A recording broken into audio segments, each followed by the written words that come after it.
Bismillahirrahmanirrahim. Alhamdulillahirabbil alamin. Wassalatu wassalamu ala asyrafil anbiya'i wal mursalin wa ala alihi wa sahbihi ajma'in. Qala Syekhul Imamul Muallif rahimahullah wa adaman naf'a bihi wa barakati ulumihi wa bikum fid dharaini amin. Qala radhiyallahu ta'ala ankum. Was-sahihu min madhhabihi, pendapat yang sahih dari madhab al-Imam Asy-Syafi'i radhiyallahu anhu, annahu la yujbiru sahibas sufli, orang yang rumahnya di atas tidak boleh memaksakan kepada orang yang rumahnya ada di bawah. Itu masalah kemarin menyambung ya, masih masalah yang kemarin. Kalau seandainya rumahnya rubuh, hancur atas bawah, kemudian orang yang rumahnya di atas pengen ngebangun, maka nggak boleh memaksakan kepada orang yang rumahnya di bawah untuk membangun yang dan mengatapinya. Nah, pendapat dari Al-Imam Asy-Syafi'i, pendapat yang sahih adalah bahwasanya orang yang rumahnya di atas nggak boleh memaksakan orang yang rumahnya di bawah untuk membangunnya. Wala yamna'u minal intifa'i, dan nggak boleh mencegah orang yang rumahnya di bawah mengambil manfaat, nggak boleh. Yang ngebangunnya orang yang rumah di atas, karena udah hancur, udah rubuh, dia bangun. Bukan atas doang kan, dari bawah sampai ke atas. Nah itu pertama, orang yang rumahnya di atas jangan bangun rumah itu kembali, maka tidak boleh memaksakan orang yang rumahnya di bawah untuk membangun dan mengatapi rumahnya kembali.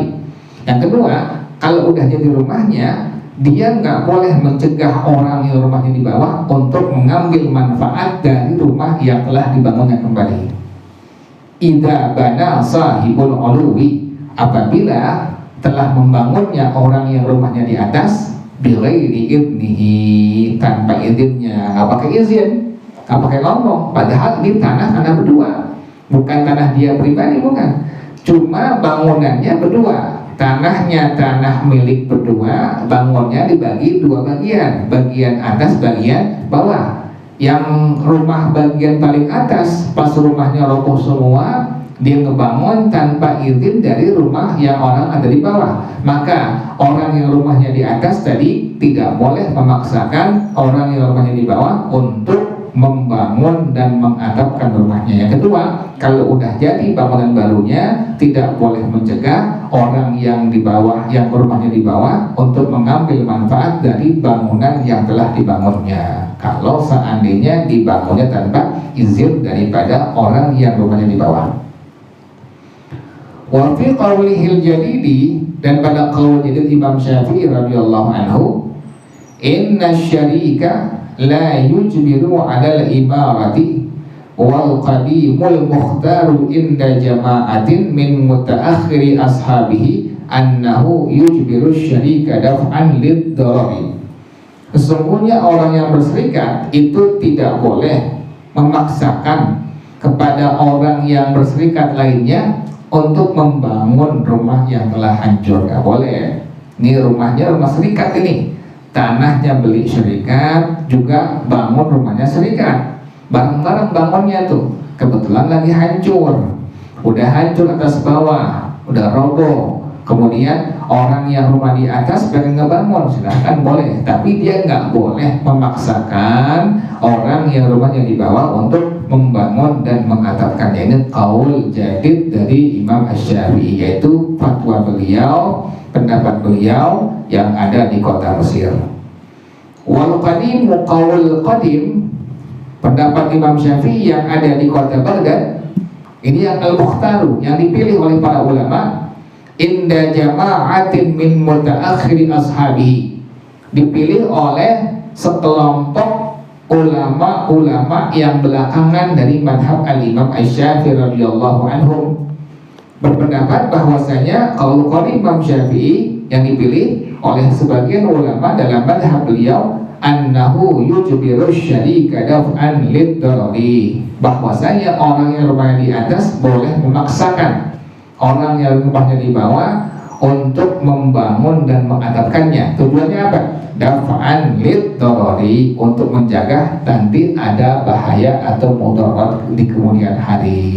Dikhawatirkan nanti ada bahaya, ada mudarat kemudian hari jadi masalah, maka diperbolehkan bagi orang yang rumah di atas untuk memaksakan orang yang rumah di bawah untuk membangun dan mengatapkan rumah yang sudah roboh. Ini jarang kejadian di gereja yang ada begini. Cuma kalau kejadian seperti ini, maka itulah masalahnya itu.